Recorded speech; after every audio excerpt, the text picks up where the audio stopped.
ప్రేక్షకుల కోసం తీసుకొస్తున్నటువంటి మా సితారా అధినేత శ్రీ నాగవంశీ గారిని మాట్లాడవలసిందిగా రిక్వెస్ట్ చేస్తున్నాము. సూర్యదేవ్ నాగవంశీ గారు. వంశీ గారు, మీకు మైక్ ఇవ్వకపోతే నాకు నిద్ర పట్టదండి, తీసుకోండి. స్పీచ్లు వదిలేండి మేడం. స్పీచ్ సరే, ఓకే. ఒక క్వశ్చన్ అడగనా? చెప్పండి చెప్పండి. లైక్ దుల్కర్ సార్ ఒక ట్వీట్ పెట్టారు, లైక్ మీరు ఎప్పుడో ఆ గ్లిమ్స్ చూసేసి చాలా బాగుంది సినిమా అని చెప్పేశారు. ఇది ఎప్పుడు జరిగింది? When did this happen? Actually Dulquer గారితో జరగలేదు. మా ఫ్రెండ్ ఉన్నాడు అక్కడ, జోమ్ అని. ఆయన మామూలుగా ప్రొడక్షన్ దుల్కర్ గారు చూస్తారు కదా, ఆయన టీజర్ రాగానే నాకు పెట్టారు. టీజర్ రెడీ అవ్వగానే పెట్టగానే, జోమ్ ఇది చాలా బాగుంది, తెలుగులో మనమే చేద్దాం, ఎవరికి మాట ఇవ్వద్దు, మళ్ళీ తెలుగు చేద్దాం ఇది అంటే. అప్పుడు దాకా జోమ్కి తెలుగు చేసే ఐడియా ఉందో లేదో తెలియదు. తెలుగు చేద్దాం అంటే అప్పుడు వర్క్ స్టార్ట్ చేశాడు.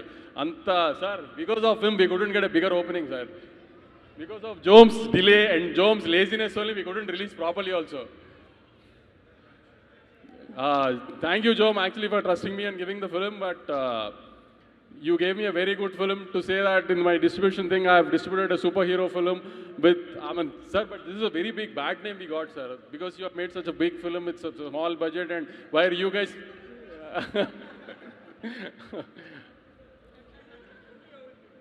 See, two of our directors, sir, costliest directors in his own league, Nagi sir and our Venki, you know, no, sir. How much we spent on a bank set, you know, no, sir.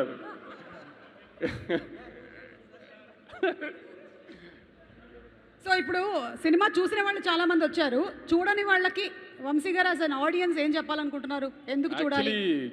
ఇంకా తెలుగు ఆడియన్స్కి అంతగా reach అవ్వలేదండి, అది మా మిస్టేకే. ఎందుకంటే promote చేయడానికి time లేదు, content delay అవడం వలన సరిగా ప్రమోట్ చేయడానికి క్యాస్ట్ అండ్ క్రూ కూడా టైం సరిపోలేదు. సో అందుకని ఈ సెకండ్ వీకెండ్ స్టార్ట్ అయ్యే లోపు కొంచెం తెలుగు జనానికి సరిగ్గా ఒక మంచి సినిమా వచ్చింది, టెక్నికల్గా చాలా స్ట్రాంగ్ సినిమా, చాలా బాగా తీశారు, అందరూ తప్పకుండా చూడండి అని చెప్పడానికే ఈవెంట్ పెట్టి దుల్కర్ గారిని పిలిచామండి.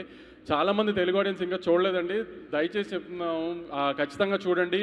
It will be a very good cinematic experience for you. ఈసారి రిలీజ్ అయిపోయిన సినిమాని చూసి కాన్ఫిడెంట్గా చెప్తున్నాను, కాబట్టి ధైర్యంగా వెళ్ళండి థియేటర్కి, పర్లేదు. ఓకే వంశీ గారు, థ్యాంక్ యూ సో మచ్.